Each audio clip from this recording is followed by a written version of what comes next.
Hello everyone, आज हम पढ़ने जा रहे हैं हमारी क्लास 10 का चैप्टर नंबर 8 जिसका नेम है इंट्रोडक्शन टू ट्रिगोनोमेट्री। अब देखिए ट्रिगोनोमेट्री क्या होता है। ट्रिगोनोमेट्री क्या है? ट्रिगोनोमेट्री एक आपकी मैथ्स की एक ऐसी वो ब्रांच है। Trigonometry is the branch of mathematics. ये कह रहा है कि ट्रिगोनोमेट्री एक मैथ्स की एक ब्रांच है जिसके अंदर concerned with the relationship between angle and sides, जिसमें क्या होता है, रिलेशन होता है किन के बीच का, एंगल और उसकी साइड्स के बीच का। अब वो साइड्स भी किसकी, ऑफ द ट्राइंगल। अब ट्राइंगल कैसा, तो in perpendicular the trigonometric functions relate the angle of the right angle. यानी जो एक आपका राइट एंगल ट्राइंगल होता है, राइट एंगल ट्राइंगल्स के एंगल और साइड्स के बीच का जो रेशियो होता है उसको हम ट्रिग्नोमेट्री बोलते हैं। अब उसके बाद में इसने क्या बोला, with the ratio of the it's side length, इसकी जो साइड और एंगल के बीच का जो रेशियो होता है उसको हम ट्रिग्नोमेट्री बोलते हैं। उसमें ट्रिग्नोमेट्री सारे हमारे ट्रिग्नोमेट्री फंक्शंस होते हैं। तो अभी देखिए, जैसे मान लीजिए आपका ये जो है एक ट्राइंगल है जिसका नेम हम ए बी सी बोल देते हैं। इसका ये एंगल 90 डिग्री है, मतलब ये आपका एक राइट एंगल ट्राइंगल है।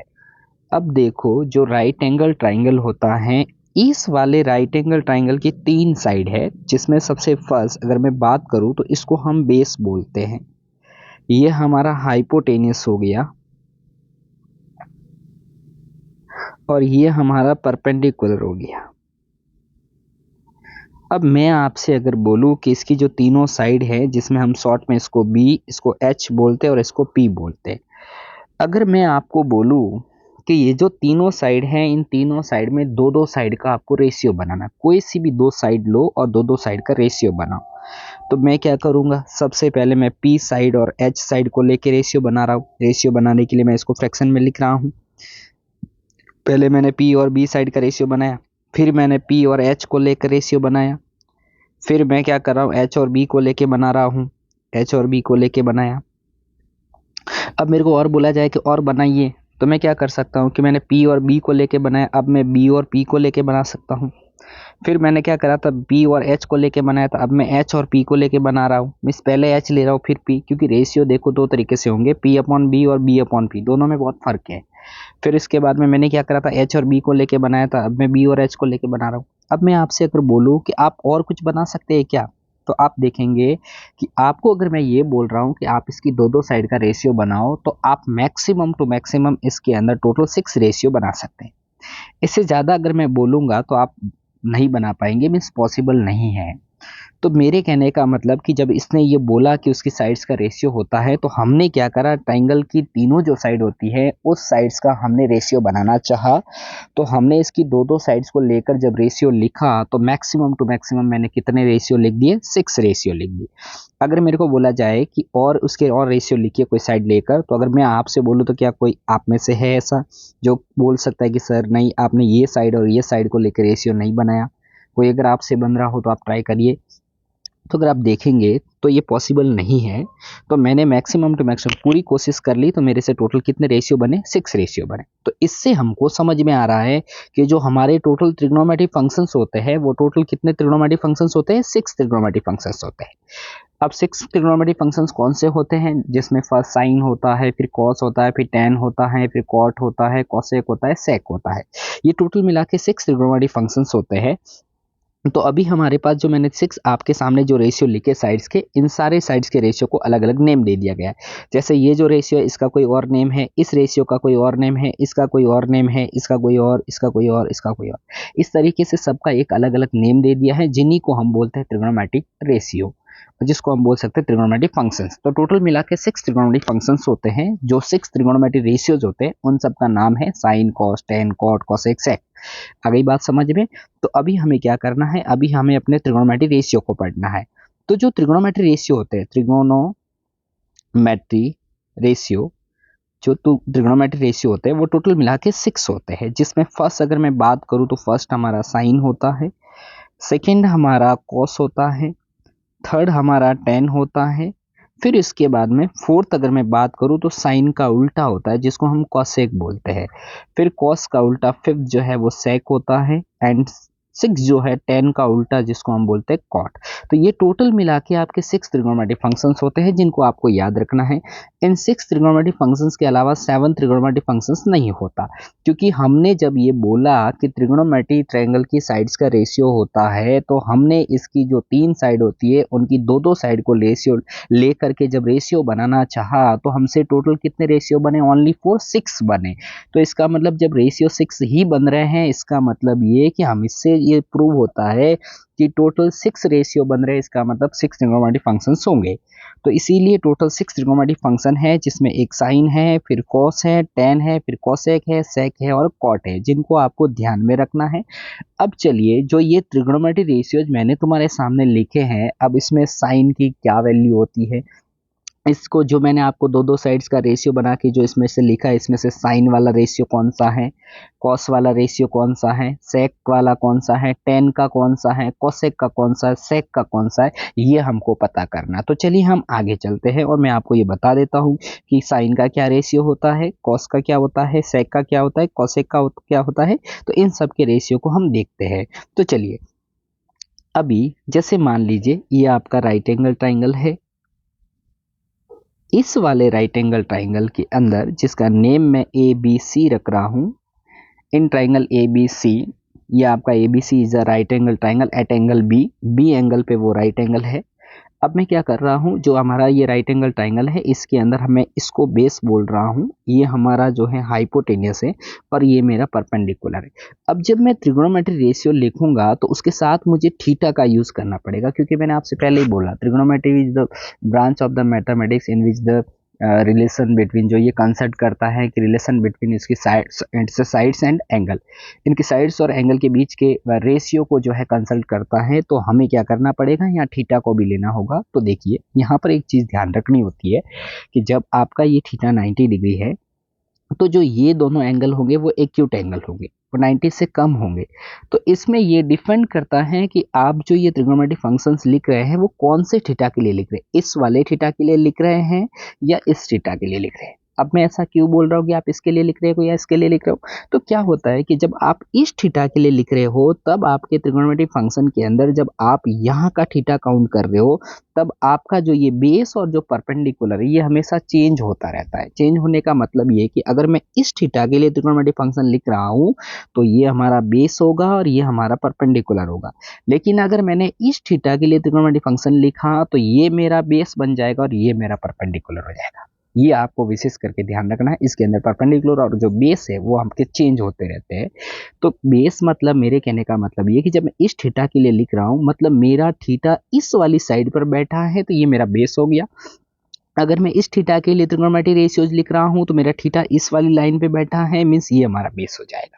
ये बेस आपका चेंज होता रहता है। तो अभी फिलहाल के लिए मैं इस थीटा के लिए सारे ट्रिग्नोमेट्रिक रेशियोज लिख रहा हूँ तो ये मेरा बेस हो गया और ये मेरा परपेंडिकुलर हो गया। तो चलिए, अभी मैं सबसे पहले साइन का ट्रिग्नोमेट्रिक रेशियो लिख रहा हूँ, साइन थीटा। अभी मैं इसके साथ एंगल जो है वो थीटा यूज कर रहा हूँ क्योंकि ये मेरा एंगल जिसको मैंने थीटा बोल दिया है। मैं इस थीटा के लिए सारे ट्रिग्नोमेट्रिक फंक्शंस लिख रहा हूँ, जो तुम्हारे सिक्स ट्रिग्नोमेट्रिक रेशियोज हैं मैं उनको लिख रहा हूँ। सबसे पहले साइन क्या होता है, तो इसके लिए आपको एक फॉर्मूला याद रखना है, पंडित बद्री प्रकाश हर हर बोले। आप ये याद रखो, नहीं तो पीले बेटा पीले हरी हरी बोतल, ये आपको याद रखना है। इससे आप सारे ट्रिग्नोमेट्रिक जो रेशियोज है उनकी वैल्यूज को लिख पाएंगे। तो देखो, जब मैंने इसको लिखा, आप चाहे ये याद रखो पंडित बद्री प्रसाद हर हर बोले या वही पीले बेटा पीले हरी हरी बोतल, कैसे भी करके आप इसको याद रख सकते हो। तो अब इसके अंदर जो मैंने तुम्हारे सामने ये वाला फॉर्म जो लिखा है, इसमें जो सबसे फर्स्ट मेरा रेशियो आ रहा है पी और एच का, means P means perpendicular and H means hypotenuse. तो जो सबसे फर्स्ट रेशियो आ रहा है ये आपका साइन का रेशियो है। सेकंड जो आ रहा है ये आपका कॉस का रेशियो है और जो थर्ड जो आ रहा है वो आपके टेन का रेशियो है। तो इसको देखते हुए मुझे पता चल रहा है कि जो साइन फर्स्ट रेशियो जो होता है वो साइन का होता है, means sine theta is equal to होता है perpendicular upon hypotenuse. Sine theta is equal to हो गया परपेंडिकुलर अपॉन हाइपोटेन्यूस। जो फर्स्ट है वो आपके साइन का रेशियो है, सेकंड आपका कॉस का रेशियो एंड थर्ड आपके टेन का रेशियो है। तो सीधा हमको पता चल रहा है इसको देखने से कि sine theta is equal to होता है परपेंडिकुलर अपॉन हाइपोटेन्यूस। तो अब देखो इसमें परपेंडिकुलर कौन सा है, ये वाला। तो परपेंडिकुलर कितना है, तो परपेंडिकुलर मेरा ए बी है अपॉन हाइपोटेनियस। हाइपोटेनियस कौन सा है, ये जो कितना है ए सी है। तो sine theta is equal to बन गया ए बी अपॉन ए सी। ये हमारा फर्स्ट ट्रिग्नोमेट्री रेशियो हो गया। सेकंड की बात करें तो सेकंड हमारा होता है कॉस थीटा। मैं इसी थीटा के लिए लिख रहा हूँ, इनको चेंज करने की जरूरत नहीं है। तो चलिए मैं cos theta is equal to, तो कॉस थीटा, तो कॉस थीटा का रेशियो क्या होता है, सेकंड मैंने बोला कि ये कॉस का होता है, तो सेकंड हो गया B upon H. B means base, और बेस कौन सा है, ये बी सी अपॉन हाइपोटेनियस हमारा ए सी। अब उसके बाद में मुझे थर्ड ट्रिगोनोमेट्री रेशियो लिखना है साइन कॉस, और थर्ड होता है हमारा tan theta. Tan theta is equal to होता है, टेन थीटा मैंने आपसे बोला थर्ड वाला जो रेशियो है वो टेन का होता है, तो tan theta is equal to हो गया पी अपॉन बी। अब पी मीन्स परपेंडिकुलर हमारा कितना है A B upon B means base हमारा कितना है बी सी। आ गई बात समझ में, ये तीन ट्रिगोनोमेट्री रेशियोज हमने लिख दिए। अब मुझे फोर्थ लिखना है कोसेक। अब देखो cosec theta is equal to क्या होता है, तो देखिए कोसेक के लिए याद रखना कोसेक हमेशा साइन का उल्टा होता है। कोसेक, कोसेक हमेशा किसका उल्टा होता है, साइन का। तो देखो साइन का रेशियो क्या है, फर्स्ट वाला रेशियो साइन का है जो p अपॉन एच है, तो साइन का रेशियो जो है कोसेक का जो रेशियो होता है वो साइन का उल्टा होता है। तो साइन का उल्टा करे तो साइन का था p अपॉन एच, जो क्या बन जाएगा h अपॉन p। याद रखना कोसेक जो होता है वो साइन का उल्टा होता है, तो साइन का उल्टा किया तो वो कोसेक बन गया, तो कोसेक थीटा का रेशियो बन गया h upon P. H means hypotenuse कितना है A C upon P means perpendicular कितना है ए बी। अब उसके बाद में फिफ्थ ट्रिगोनोमेट्री रेशियो हमारा जैसे सेक थीटा हो गया, तो जो सेक थीटा होता है उसका क्या रेशियो होता है, तो सेक थीटा जो होता है वो आपको याद रखना है, वो हमेशा कॉस का उल्टा होता है। तो कॉस का रेशियो क्या है, बी अपॉन एच, तो सेक क्या हो जाएगा H upon B. H means hypotenuse हमारा कितना है A C and B means base हमारा कितना है बी सी। अब सिक्स ट्रिगोनोमेट्री रेशियो जिसको हम बोलते हैं cot theta. Cot theta is equal to, cot theta क्या होता है, ये थर्ड वाला रेशियो जो आपका टेन का है, तो याद रखना कॉट जो होता है वो हमेशा टेन का रिवर्स होता है, उल्टा होता है। तो कॉट इज इक्वल टू है tan is equal to P upon B है, तो कॉट इज इक्वल टू हो जाएगा B upon P. P upon B जो है वो टेन का है, तो बी अपॉन पी किसका हो जाएगा, कॉट का हो जाएगा, उसका उल्टा। तो बी मीन्स बेस हमारा B C and P means perpendicular हमारा ए बी। आ गई बात समझ में। तो इस तरीके से मैंने इसके टोटल जो हमारे सिक्स ट्रिगोनोमेट्री रेशियोज होते हैं जिनको मैंने लिख लिया, जिनको आपको याद रखना है। याद रखिए sine theta is equal to P upon H होता है, cos theta is equal to B upon H होता है, tan theta is equal to P upon B होता है, cosec is equal to H upon P होता है, sec theta is equal to H upon B होता है, cot theta is equal to B upon P होता है, जिनको आपको याद रखना। तो ऐसे मिला के टोटल सिक्स ट्रिगोनोमेट्री हमारे जो फंक्शंस हो गए, और सिक्स ट्रिगोनोमेट्री रेशियो जो मैंने आपके सामने लिख दिए हैं, जिनको आपको याद रखना है। इसका बहुत ही ज़्यादा यूज होता है। लेकिन अगर मेन मान लीजिए, ये मान लीजिए आपका ट्रिग्नोमेट्री, ये आपका एक राइट एंगल ट्राइंगल है, और मैं अगर आपसे ये बोल दूं कि मेरा थीटा यहाँ पर है, और आप इस थीटा के लिए सारे ट्रिग्नोमेट्री रेशियोज को लिखो, तो जब मैं आपको यहाँ पर कोई एंगल दे रहा हूँ, थीटा का मतलब कुछ भी एंगल दे सकता हूँ। मैंने यहाँ पर बोला कि ये 75 डिग्री का एंगल है और ये आपका 15 डिग्री, मैंने बोला 15 डिग्री के लिए सारे ट्रिग्नोमेट्री रेशियोज को लिखो। तो जब मैं इस थीटा के लिए लिखने के लिए बोल रहा हूँ, तो आप लोगों को क्या करना है, इसको बेस काउंट करना है और इसको परपेंडिकुलर काउंट करना है, और ये आपका हाइपोटेनियस ही रहेगा।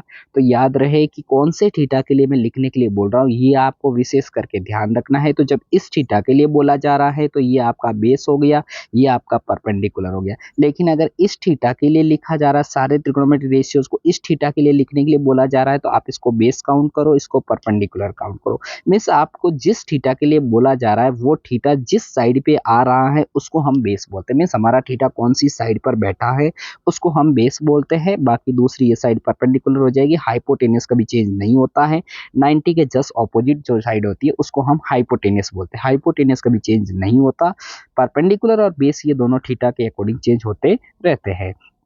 चलिए अब हम आगे चलते हैं। आगे अब हम क्या देखेंगे, तो आगे उसके बाद में आता है हमारे trigonometry ratio 0 to 90 degree. Means यहाँ पर मैं अभी आपको ये बताने जा रहा हूँ कि जो ट्रिग्नोमेट्री सारे रेशियोज होते हैं उसके 0 डिग्री से 90 डिग्री तक क्या क्या वैल्यूज होती है, वो सारी वैल्यूज के ऊपर अभी हम डिस्कशन करेंगे। तो सबसे फर्स्ट मैं सारे ट्रिग्नोमेट्री फंक्शंस को लिख लेता हूँ। कौन कौन से होते हैं? साइन, कॉस, टेन, फिर हमारा होता है हमारा कॉसेक, फिर हमारा सेक, एंड फिर उसके बाद हमारा टेन कॉट, सॉरी,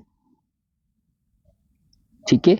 तो फिर हमारा होता है कॉट। अब मुझे क्या करना है, मैंने यहाँ पर थीटा, यहाँ पर मैं क्या कर लेता हूँ, थीटा लिख लेता हूँ। और थीटा में देखो अभी मैं क्या कर रहा हूँ, 0 to 90 डिग्री पर ट्रिग्नोमेट्री रेशियोज की क्या वैल्यू होती है, उन वैल्यूज को मीन्स हमें उसकी टेबल को देखना है। तो चलिए मैं आपको अभी एक अच्छे से पूरी उसकी टेबल बता देता हूँ। सबसे फर्स्ट थीटा हमारा 0 डिग्री ले लेते हैं। साइन थीटा, थीटा में कितना ले रहा हूँ, 0 डिग्री।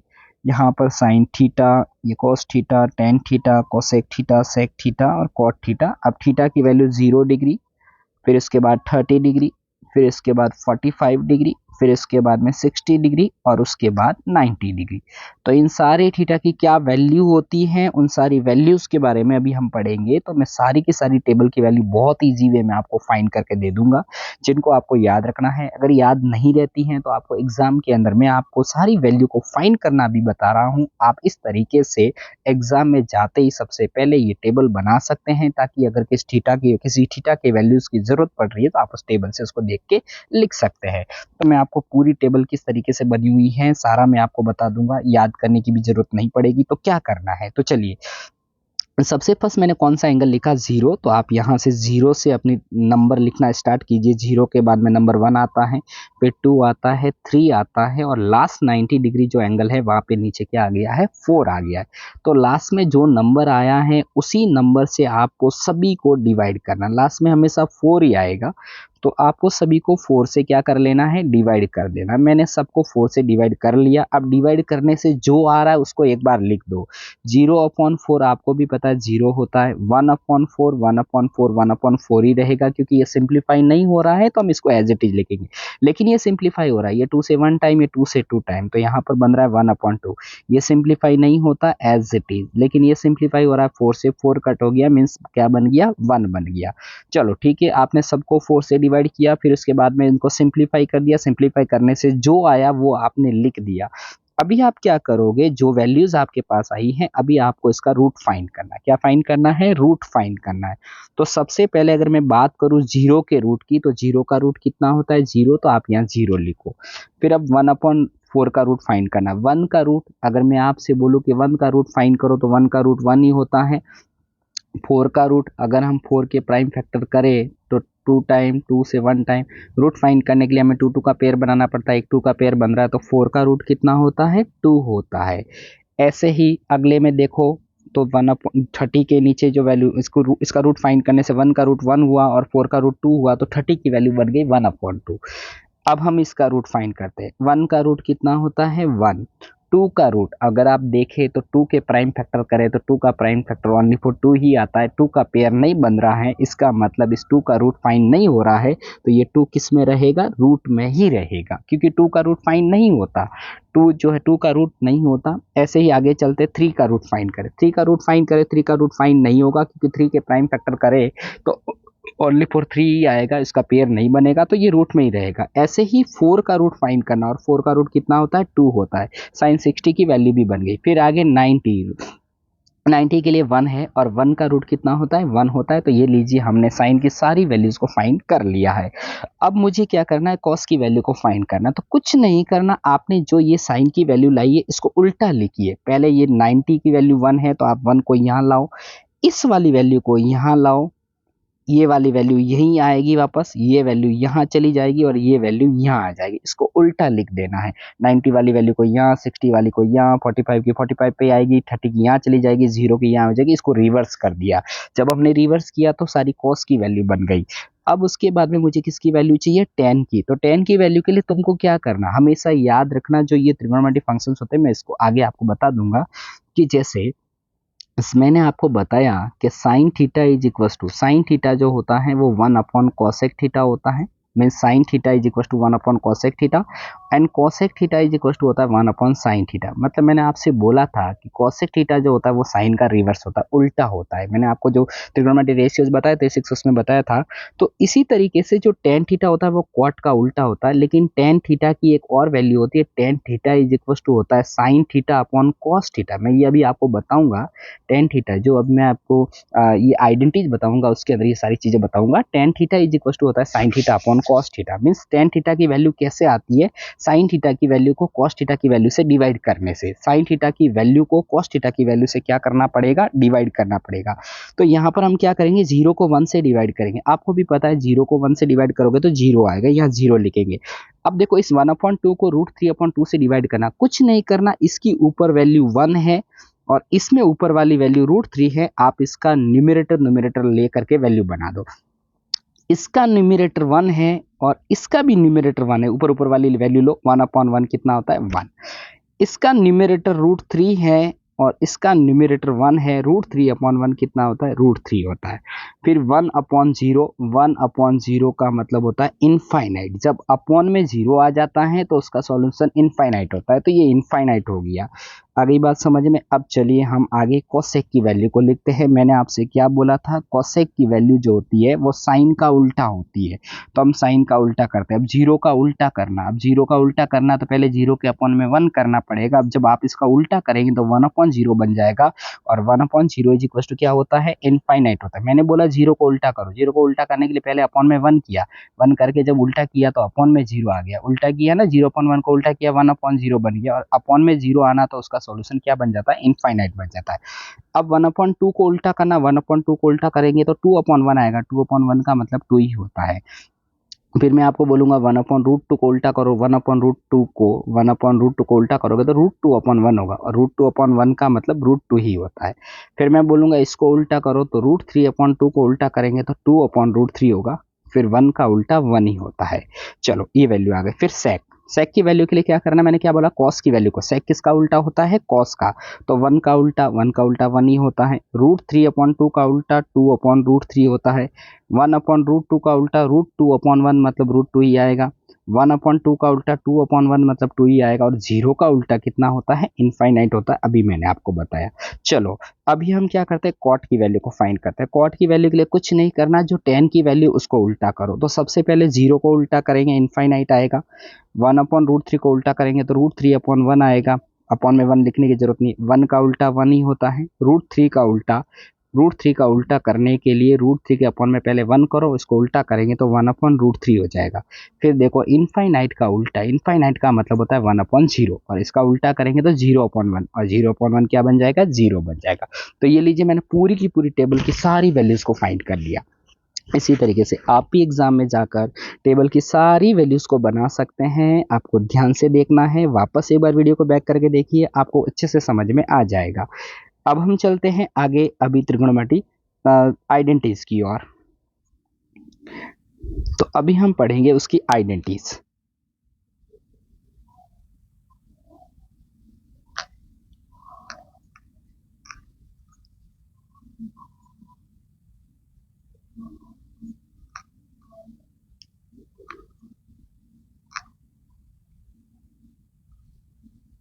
ठीक है, आइडेंटिटीज। तो आइडेंटिटीज क्या होती है, उससे पहले हमको थोड़ी कुछ चीजें ध्यान में रखनी पड़ेगी। जैसे sine theta is equals to होता है 1/कॉसेक theta and cosec theta is equals to होता है 1/साइन theta. First. Second, cos theta is equals to होता है 1/सेक theta and sec theta is equals to होता है 1/कॉस theta. Third, tan theta, tan theta is equals to होता है 1/कॉट theta and cot theta is equals to होता है 1/टेन थीटा। लेकिन आपको टेन के लिए एक चीज और भी याद रखनी है, tan theta is equals to ये भी होता है sine theta upon cos theta and cot theta is equals to होता है cos theta upon sine theta. ये चीजें आपको ध्यान में रखनी है, ये सारी चीज़ें आपको ध्यान रखनी है। आइडेंटिटीज के लिए इनका बहुत ज़्यादा यूज है, तो ये लीजिए सारा आपको याद रखना है। Sine theta is equal to 1/कॉसेक theta and cosec theta is equal to 1/साइन theta. cos theta is equals to 1 upon sec theta and sec theta is equals to 1 upon cos theta. Tan theta is equals to 1 upon cot theta and cot theta is equals to 1 upon tan theta. ऐसे ही tan theta is equal to ये cos sin theta upon cos theta and cot theta is equal to cos theta upon sin theta. ये आपको याद रखना है बिल्कुल easily. ज़्यादातर हम tan और cot के लिए ये वाली वैल्यू यूज़ नहीं करते हैं, हम मोस्ट ऑफ यही वैल्यू यूज़ करते हैं। तो ये सारी चीज़ें आपको ध्यान में रखनी है, ठीक है। अब चलिए इनकी जो आइडेंटिटीज, वो कौन कौन सी आइडेंटिटीज होती है जिनको आपको ध्यान में रखना है। तो चलिए हम उसकी आइडेंटिटीज के बारे में देख लेते हैं। तो अब चलिए सबसे फर्स्ट हमारी आइडेंटिटी होती है जिसको आपको याद रखना है, बहुत मोस्ट ऑफ हम उसी को यूज करते हैं। Sine square theta plus cos square theta is equal to कितना होता है 1। सबसे फर्स्ट आइडेंटिटी हुई sine square theta plus cos square theta is equal to 1। ये हमारी आइडेंटिटी हो गई, इसको आपको याद रखना है। Sine square theta plus cos square theta is equal to क्या होता है 1। फिर इसके बाद में अगर मैं आपसे बोलूँ कि ये जो आइडेंटिटी है इसको हम और किस तरीके से चेंज कर सकते हैं, तो मैं आपसे अगर बोलूँ तो इसी वाली आइडेंटिटी से मैं और दो आइडेंटिटीज बना सकता हूँ। कैसे कि अगर मैं आपसे बोलूँ कि इसमें साइन स्क्वायर थीटा की वैल्यू को फाइंड करो, तो आपको पता है साइन स्क्वायर थीटा की वैल्यू को फाइंड करने के लिए कॉस स्क्वायर थीटा को उधर भेजना पड़ेगा, और जब इसको उधर ट्रांसफर करोगे तो कॉस स्क्वायर थीटा उधर जाके किसका हो जाएगा, माइनस का हो जाएगा। एक ये और आइडेंटिटी बन गई, sine square theta is equal to होता है 1 माइनस कॉस स्क्वायर थीटा। ये भी आपको याद रखना है। थर्ड, अगर मैं आपसे बोलूं कि इस जो पहले मैंने आइडेंटिटी लिखी थी, इससे आपको कॉस स्क्वायर थीटा की वैल्यू को फाइंड करना है, तो कॉस स्क्वायर थीटा की वैल्यू को फाइंड करने के लिए साइन स्क्वायर थीटा को उधर ट्रांसफर करना पड़ेगा, और साइन स्क्वायर थीटा उधर जाएगा तो साइन स्क्वायर थीटा किसका हो जाएगा, माइनस का। तो एक और आइडेंटिटी बन गई कि cos square theta is equal to होता है 1 माइनस साइन स्क्वायर थीटा। तो एक और बन गया कि cos square theta is equal to क्या होता है 1 माइनस साइन स्क्वायर थीटा। तो ये तीन आइडेंटिटीज हो गई जिनको आपको याद रखना है। फिर उसके बाद में और आगे की तीन, फिर और तीन आएगी। तो चलिए अभी मैं फोर्थ नंबर आइडेंटिटीज बता रहा हूँ। फोर्थ नंबर आइडेंटिटी जैसे हो गई 1 प्लस, अब देखो 1 प्लस, अब यहाँ पर पहले मैं आपको पूरा डेरिवेशन से ही बता देता हूँ, क्योंकि फिर वापस आपको बताना इससे बेटर है, साथ साथ में बता देता हूँ। जैसे अभी फोर्थ आइडेंटिटी को बनाने के लिए मैं क्या करूँगा, सबसे पहले एक आइडेंटिटी आप याद रखो, मैं एक आइडेंटिटी से पूरी की पूरी 9 आइडेंटिटीज आपको बता दूंगा। तो sine square theta plus cos square theta is equal to हमने क्या पढ़ा 1, ठीक है। अब हम क्या करेंगे, हमारे पास अभी मैं क्या करूँगा, आपसे ये बोलूँगा कि मैं आपसे बोलूंगा कि आपके पास जो मैंने ये आइडेंटिटी लिखी, अगर हम इसी आइडेंटिटी की हर एक टर्म को कॉस स्क्वायर थीटा से अगर डिवाइड कर दे, ऐसा हम कर सकते हैं, हम इसकी हर एक टर्म को सेम नंबर से डिवाइड कर सकते हैं। तो अगर मैं इसको कॉस स्क्वायर थीटा से डिवाइड करूं, इसको भी कॉस स्क्वायर थीटा से डिवाइड करूं, मैं इसको भी कॉस स्क्वायर थीटा से डिवाइड करूं, तो ऐसा करना बिल्कुल राइट होता है, हम कर सकते हैं। क्योंकि ऐसा करने से इसके जो मैंने सबसे फर्स्ट जो आइडेंटिटी लिखी थी only for sine square theta plus cos square theta is equal to 1, उसमें किसी भी तरीके का चेंजेस नहीं आएगा। तो ये मैंने लिखा तो इससे कोई फर्क नहीं पड़ेगा। मैं आपको आइडेंटिटी बनाना सिखा रहा हूँ, फोर्थ आइडेंटिटी बन जाएगी, देखना अभी। अब जब मैंने ऐसे लिखा तो यहाँ पे क्या बना, साइन अपॉन कॉस, और मैंने अभी आपको बताया कि sine theta upon cos theta is equal to होता है tan theta. Means tan theta की मैंने यही वैल्यू बताई, अभी जस्ट मैंने आपको बताया, ये देखिए tan theta is equal to sine theta upon cos theta, ठीक है। तो अभी हम क्या करेंगे, हमने यहाँ पर जो है मैंने सबके नीचे कॉस स्क्वायर थीटा लिखा, तो यहाँ बन गया साइन अपॉन कॉस, और हमको पता है sine upon cos is equal to होता है टेन थीटा। लेकिन अभी इनके ऊपर स्क्वायर आया तो हमें इसको लिखना पड़ेगा टेन स्क्वायर थीटा। ऐसे ही आगे चलते यहाँ कॉस अपॉन कॉस आ गया, और cos upon cos means cos square theta upon cos square theta दोनों कट जाएंगे, और क्या बन जाएगा 1 बन जाएगा, इज इक्वल टू, फिर उसके बाद आगे है 1 अपॉन कॉस, और आपको याद होगा मैंने आपको बताया कि 1 upon cos is equal to क्या होता है, सेक होता है। तो यहाँ पर देखिए 1 अपॉन कॉस है, तो 1 अपॉन कॉस को हम क्या लिख देंगे, सेक लिख देंगे, लेकिन स्क्वायर है तो हम इसको सेक स्क्वायर थीटा लिखेंगे। तो ये लीजिए आपकी फोर्थ नंबर आइडेंटिटी बन गई। मैं पूरी आइडेंटिटी आपको बना के बता रहा हूँ, आपको रटने की भी जरूरत नहीं है। अब चलिए हमारी फिफ्थ नंबर आइडेंटिटी बनाते हैं। फिफ्थ कैसे बनाएंगे, जब मैं आपसे बोलूँगा कि टेन स्क्वायर थीटा की वैल्यू को फाइंड करो, तो टेन स्क्वायर थीटा की वैल्यू के लिए 1 को उधर ट्रांसफर करना पड़ेगा, और जब ये 1 उधर जाएगा तो 1 उधर जाके किसका हो जाएगा, माइनस का हो जाएगा। अब देखो 6 नंबर आइडेंटिटी, मैं अगर आपसे बोलूँ कि 1 की वैल्यू को फाइंड करो तो 1 की वैल्यू के लिए मुझे 10 को उधर भेजना पड़ेगा। और जब ये 10 उधर जाएगा तो पहले तो उधर sec स्क्वायर थीटा उसको लिखूंगा, फिर ये 10 उधर जाएगा तो 10 उधर जाते ही 10 स्क्वायर थीटा किसका हो जाएगा, माइनस का हो जाएगा। तो अब देख लीजिए और आपकी 2-3 आइडेंटिटीज बन गई, टोटल मिला के अभी 6 हो गई। अब मुझे 7th नंबर आइडेंटिटी बनानी है। ध्यान से देखना मैं 7th नंबर आइडेंटिटी कैसे बना रहा हूँ। तो वही सेम, अभी आपको वापस क्या करना है, वापस वही आइडेंटिटी लिखनी, sine square theta plus cos square theta is equal to 1। अब आप क्या करेंगे, इससे पहले आपने क्या करा, यहाँ पे देखो, यहाँ पर सबके अपॉन में आपने कॉस स्क्वायर थीटा लिखा। अब मैं आपसे बोलूंगा कि सबके अपॉन में आप साइन स्क्वायर थीटा लिखो। अब ऐसा करने से क्या होगा, ऐसा करने से एक और आइडेंटिटी बनेगी। तो देखिए, चलिए हमने लिख दिया, लिखने से अब क्या बना, यहाँ पर sign square theta upon sign square theta बना, ये दोनों आपस में कट जाएंगे और क्या बन जाएगा, 1। अब आप यहाँ पे देखो, यहाँ पे बना कॉस अपॉन साइन, और मैंने आपको लिखाया है cos theta upon sine theta is equal to होता है कॉट थीटा। तो हम यहाँ पे कॉस अपॉन साइन को क्या लिख देंगे, कॉट थीटा लिख देंगे, लेकिन इनके ऊपर स्क्वायर चल रहा है तो हम इसको कॉट स्क्वायर थीटा लिखेंगे इज इक्वल टू यहाँ 1 अपॉन साइन, और मैंने आपको आज ही बताया 1 upon sine theta is equal to होता है कॉसेक थीटा। सब कुछ मैंने पहले आपको बता दिया है। यहाँ पे देखिए 1 upon sine is equal to होता है कॉसेक थीटा। तो इसी रीजन से मैंने यहाँ पर क्या करा, 1 अपॉन साइन को मैं क्या लिखूंगा, कॉसेक लिखूंगा, लेकिन स्क्वायर होने की वजह से मैं इसको कॉसेक स्क्वायर थीटा लिखूंगा। ये आपकी 7th नंबर आइडेंटिटी हो गई, जिनको आपको याद रखना है।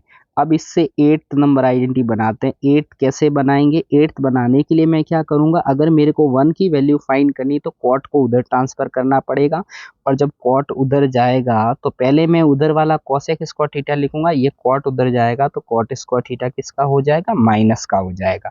ये लीजिए हमारी 8th नंबर आइडेंटिटी हो गई। अब मुझे 9th नंबर आइडेंटिटी को फाइंड करना है, तो हम कैसे करेंगे, अगर मैं आपसे बोलूँ कॉट की वैल्यू को फाइंड करो तो आप इस 1 को उधर ट्रांसफर करोगे, तो चलिए cot square theta is equal to क्या बनेगा, तो कोसेक स्क्वायर थीटा, ये 1 उधर गया तो 1 उधर जाके माइनस का हो जाएगा। ये लीजिए हमने और 3 आइडेंटिटी को फाइंड कर लिया।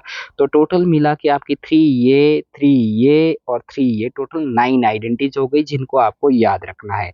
यही आपके कोर्स में टोटल 9 आइडेंटिटीज है, जिनको ध्यान में रखना है। अगर आप इन सारी आइडेंटिटीज को अपने दिमाग में रखते हो तो 101% आप अपनी त्रिकोणोमेट्री वाला जो चैप्टर है वो बिल्कुल अच्छे से कर पाएंगे। तो वापस से एक बार लिख लेता हूँ कौन सी 9 आइडेंटिटीज है। सबसे फर्स्ट मैंने बताई sine square theta plus cos square theta is equal to 1। इसी आइडेंटिटी से आप 3 आइडेंटिटीज बना सकते हैं। सेकेंड की बात करूं तो हमने लिखा 1 plus cot square theta is equal to cosec square theta, ये हमारी सेकेंड, जिससे आप 3 बना सकते हैं।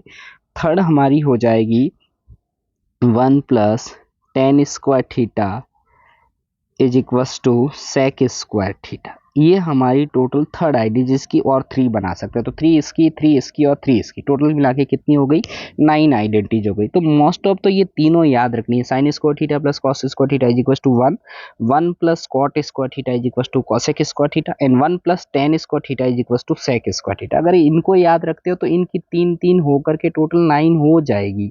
आ गई बात समझ में। तो इस तरीके से हमने अपना ट्रिग्नोमेट्री का जो ये बेसिक जो इंट्रोडक्शन पार्ट था उसको कंप्लीट कर लिया है। अब उसकी एक्सरसाइज से हम सीधा क्वेश्चन स्टार्ट करेंगे और उसको पूरे अच्छे से समझेंगे। चलिए, तो अभी के लिए इतना ही काफ़ी।